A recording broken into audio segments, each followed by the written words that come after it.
Welcome in, ladies and gentlemen. Aaron Feely once again back here with White Sox Daily. Hope everyone had another great holiday.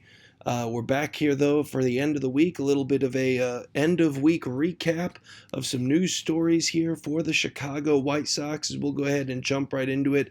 And the biggest and most disappointing story of the day, of course, the Houston Astros kind of swooping in and jumping us in line for the big-time signing for Tatsuya Imai.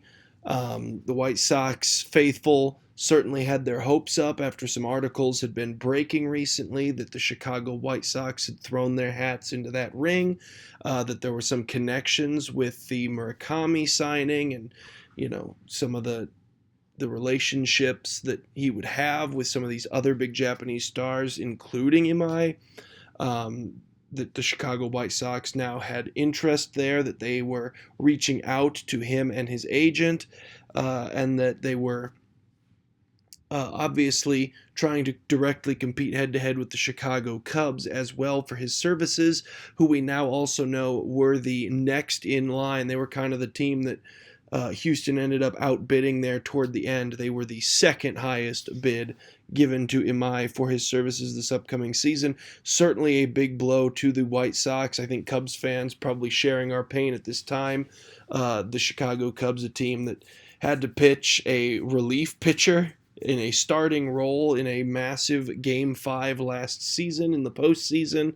So another team that's obviously in desperate need of some starting pitching. The White Sox, super desperate for some starting pitching, though. A team with only 3 guaranteed starters in the rotation heading into next year. And when you had a big free agent of this caliber that had been linked to the Chicago White Sox, only natural to start getting your hopes up, to start thinking big there, thinking maybe big offseason incoming for Chicago.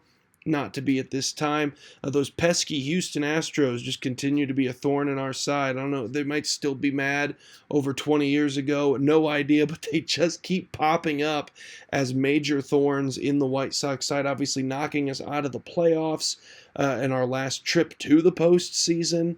A team that ended up sending Kyle Tucker out of town so that the Cubs could pick him up. That was irritating. A team that stole Jose Abreu from us, and now a team that has stolen a big-time free agent right from under our noses here. So the Houston Astros continue to be a little bit pesky and have signed Imai to a 3-year contract. They do have opt-outs after both previous seasons, so technically it could be as little as a 1-year deal, but they have him under potential control for up to 3 years based on this contract. And so a big signing for Houston and a big miss for the White Sox. The White Sox were not entirely quiet, though, over the weekend, or over the holiday, I should say, signing Jared Kelenic. Kelenic, former outfielder. He was most recently with the Atlanta Braves. They ended up outrighting him to Triple-A after he did not make the 40-man roster. He had played mostly right field in Atlanta last season, hitting just 167. He's just 26 years old, so still a project in development, of course, but a guy that with some of his previous teams, they didn't feel like he was truly living up to his potential, to his hype, so he's bounced around just a little bit. He was the number 6 overall pick back in 2018. Huge deal, obviously, that took place there with Seattle, as the Mets ended up acquiring him, or sending him to Seattle in that package there, and he ended up making his major league debut in 2021.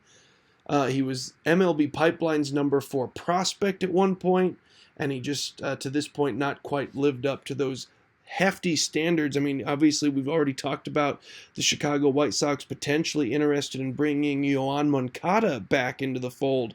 So certainly, we're already going down that path. Maybe that some people have already seen this play out in the past, this idea of a high-end, top-of-the-line prospect that just can't seem to get it together as he bounces around a few different ball clubs. But the White Sox are going to try to make this one work. Career 211 batting average in the major leagues to this point. He's a guy that has played in the major leagues now for 5 different seasons, kind of bouncing between AAA and the majors.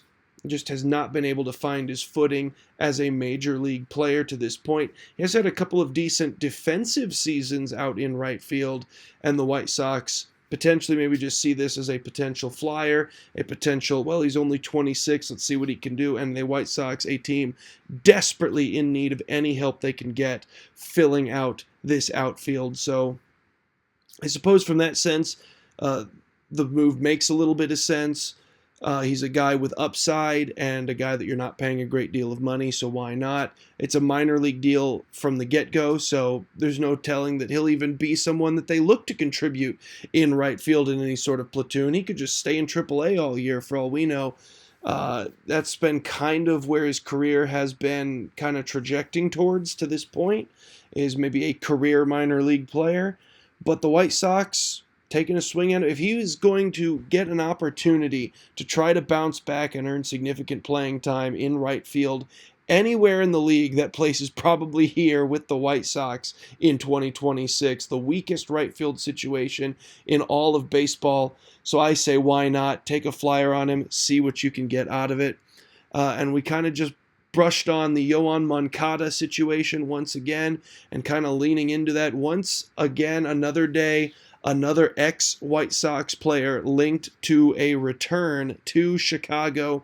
Lucas Giolito, still out there, a free agent to potentially be signed. The big news right now is that he is bringing back an old pitch that he has not used in over 6 years.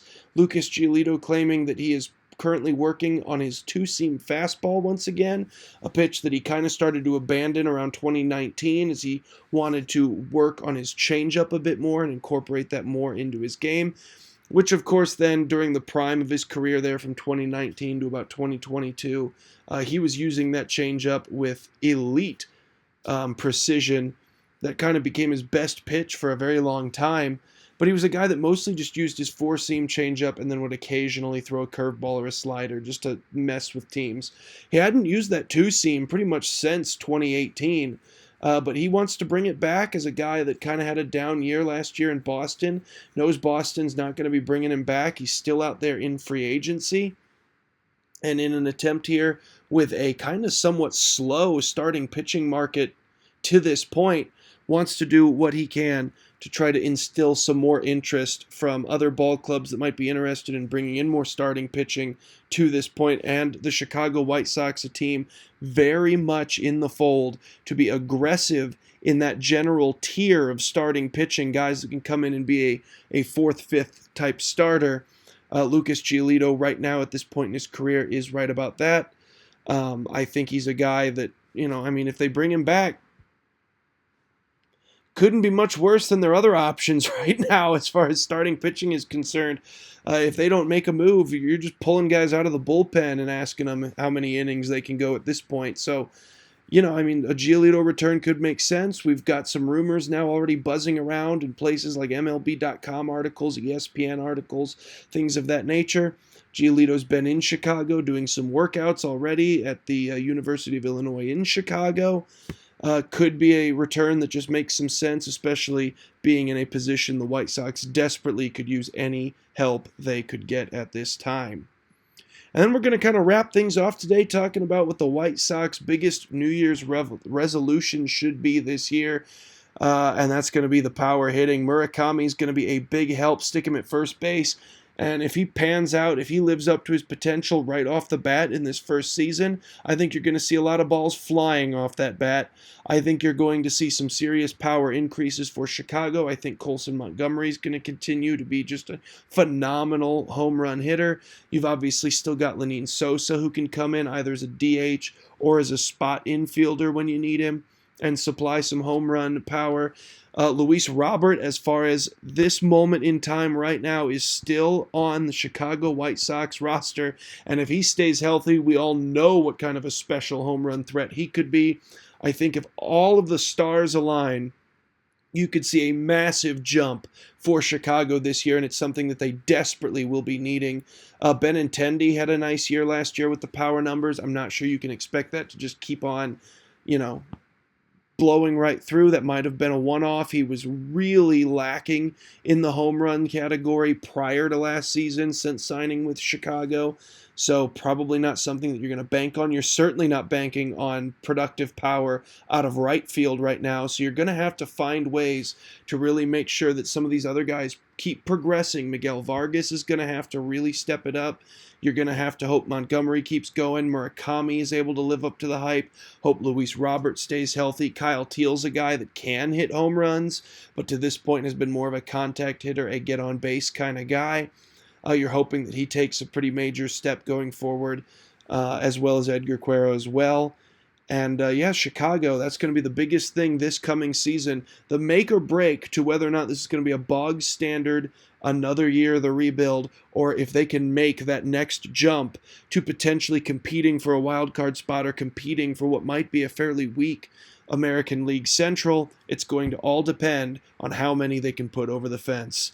But that has been White Sox Daily today. That has been White Sox Daily for this week. We'll see you guys on Monday.